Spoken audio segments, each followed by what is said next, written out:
جنگ بدر اسلام کا ایک عظیم غزوہ ہے، اور اللہ تعالیٰ نے اس میں مومنین کی مدد فرمائی، اور اللہ تعالیٰ نے اس میں مومنین کو عروج و ارتقاء عطا فرمایا، بلندیاں عطا فرمائیں۔ یہ غزوہ مبارک 2 ہجری میں واقع ہوا ہے، اور یہ رمضان المبارک میں واقع ہوا۔ رمضان المبارک کی 8 تاریخ کو یا 12 تاریخ کو مسلمان اس جنگ کے لیے نکلے، بلکہ یہ مسلمان جنگ کے ارادے سے نہیں نکلے، بلکہ سرکار صلی اللہ تعالی علیہ وسلم نے اس بات کی خبر پائی کہ ابو سفیان اپنے قافلے کے ساتھ مکے واپس جا رہا ہے اور مدینے کے قریب سے گزرے گا، اور اس کے پاس بہت مال و سامان ہے۔ جب سرکار صلی اللہ تعالی علیہ وسلم کو یہ خبر ملی تو سرکار صلی اللہ تعالی علیہ وسلم نے اس قافلے کی سرکوبی کے لیے مسلمانوں کو لے کر میرے سرکار صلی اللہ تعالی علیہ وسلم اپنے مدینے سے نکلے۔ اس وقت مسلمانوں کی تعداد 313 تھی،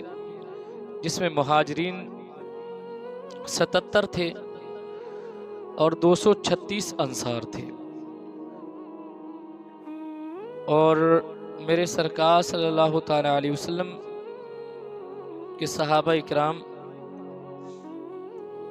ان کے پاس کوئی زیادہ سر و سامان نہیں تھا، بے سر و سامہ تھے۔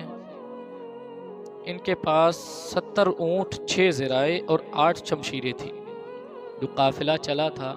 مدینے سے، ان کے پاس 70 اونٹ تھے، اور یہ تقریباً 313 لوگ تھے۔ ان کے پاس 70 اونٹ تھے، 6 ذرائع تھی اور 8 شمشیریں تھیں، یعنی 8 تلواریں تھیں اور 6 ذرائع تھیں۔ ایک ایک جانور پر کئی لوگ سوار تھے، ایک اونٹ پر کئی مسلمان سوار ہوتے۔ میرے سرکار صلی اللہ تعالی علیہ وسلم کے ساتھ آپ کی سواری پر حضرت علی مرتضیٰ اور حضرت زید بن حارث رضی اللہ تعالیٰ عنہ شریک تھے۔ ایک ایک کر کے آدمی پیدل چلتا، تو جب سرکار صلی اللہ تعالی علیہ وسلم کے رکاب تھامنے کی باری آتی تو حضرت علی اور حضرت زید بن حارثہ کہتے، یا رسول اللہ آپ بیٹھیے، ہم آپ کے حصے میں رکاب تھامتے ہیں۔ ادھر کفار کا حال یہ تھا کہ کفار کی تعداد 1000 کے قریب تھی، اور ان کے ساتھ جو ہے وہ 100 گھوڑے تھے، اور 700 سے زیادہ ان کے پاس اونٹ تھے، اور بے شمار ان کے پاس مال و سامان تھا، اور بڑے کر و فر کے ساتھ وہ مکے سے سرکار صلی اللہ تعالی علیہ وسلم کے مقابلے میں جنگ کرنے کے لیے نکلے۔ ان کے پاس گانے والی تھی، ناچنے والی تھی، تو وہ جہاں ٹھہرتے وہاں گیت گانا ہوتا، اور مسلمانوں کے خلاف ایسے نغمے گائے جاتے جس میں مسلمانوں کے خلاف وہ بکواس کیا کرتی تھی اور مسلمانوں پر طعنہ کیا کرتی تھی۔ قریش کے سرداروں میں سے ہر روز کوئی نہ کوئی جو ہے وہ دعوت کرتا تھا، کھانا کھلاتا تھا، اور ایک دن میں ان کے یہاں روزانہ کے کھانے میں 11 اونٹ ذبح کیے جاتے تھے۔ اتنا لشکر تھا، ایک وقت کے کھانے میں 11 اونٹ ذبح کیے جاتے تھے۔ ادھر میرے سرکار صلی اللہ تعالی علیہ وسلم جب پہنچے اس مقام پر جس کو بدر کہا جاتا ہے، اور سرکار صلی اللہ تعالی علیہ وسلم نے وہاں قیام فرمایا۔ اس مقام کو بدر اس لیے کہا جاتا ہے کہ یہ بدر ابن سہیل کی بستی کی طرف منسوب ہے، یا یہ ہے کہ وہاں ایک کنواں ہے جس میں چاند جو ہے وہ صاف و شفاف نظر آتا ہے، اس لیے اس کو بدر کہا جاتا ہے۔ اس مقام پر میرے سرکار صلی اللہ تعالی علیہ وسلم پہنچے۔ ادھر جب قافلہ اس مقام سے گزرا تو ابو سفیان نے پوچھا کہ یہاں کوئی آیا تھا، تو بعض لوگوں نے بتایا کہ یہاں جو ہے وہ مدینے سے کچھ لوگ آئے تھے، تو ابو سفیان اس جگہ پہنچا جہاں جو ہے ان کی اونٹنیاں بندھی تھیں، اور ان اونٹنیوں کی جو غلاظت تھی اسے جا کر کے لید وغیرہ چیک کی، تو اس میں جو ہے اس نے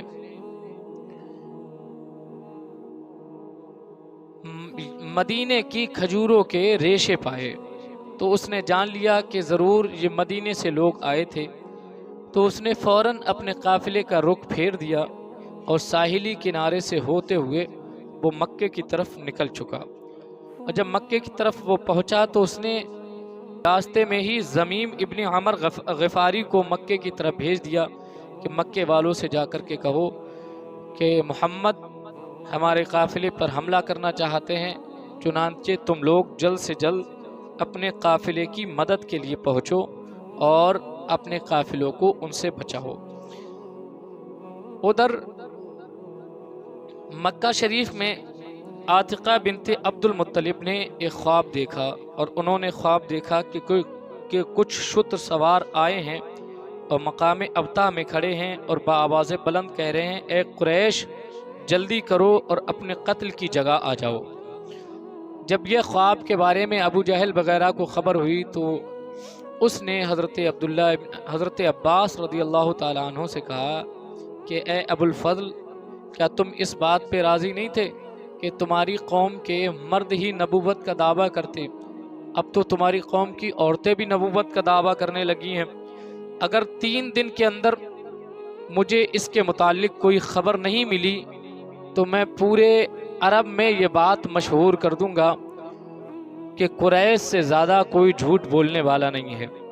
ادھر زمیم غفاری جسے جو ہے ابو سفیان نے بھیجا تھا، جب یہ وہاں سے نکلا مکے کی طرف تو راستے میں اس نے بھی خواب میں دیکھا کہ وہ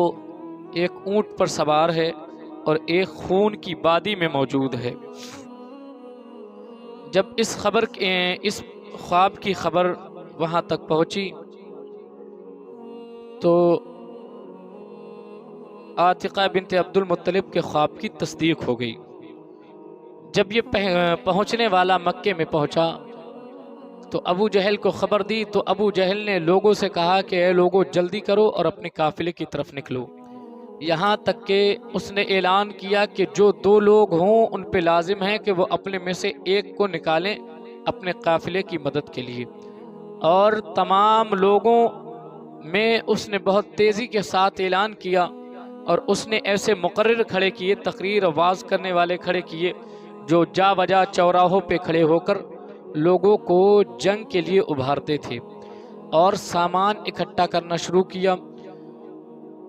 تلواریں وغیرہ ذرائع وغیرہ اکٹھا کرنا شروع کی، اور آنن فانن 1000 لوگ جمع ہو گئے اپنے قافلے کی حفاظت کے لیے نکلنے کے لیے۔ یہ جو ہے امیہ ابن خلف کے پاس بھی گیا اور اس سے بھی کہا کہ تو بادی کا سردار ہے، تو بھی نکل۔ اب اس کا واقعہ بڑا مشہور ہے، بخاری شریف میں ہے کہ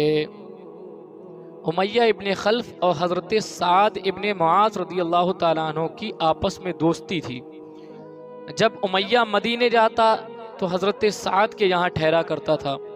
اور جب سعد مکے آتے تو وہ امیہ کے یہاں ٹھہرا کرتے تھے۔ جب میرے سرکار صلی اللہ تعالیٰ علیہ وسلم مکے سے ہجرت کر کے مدینہ شریف تشریف لے گئے، اس کے بعد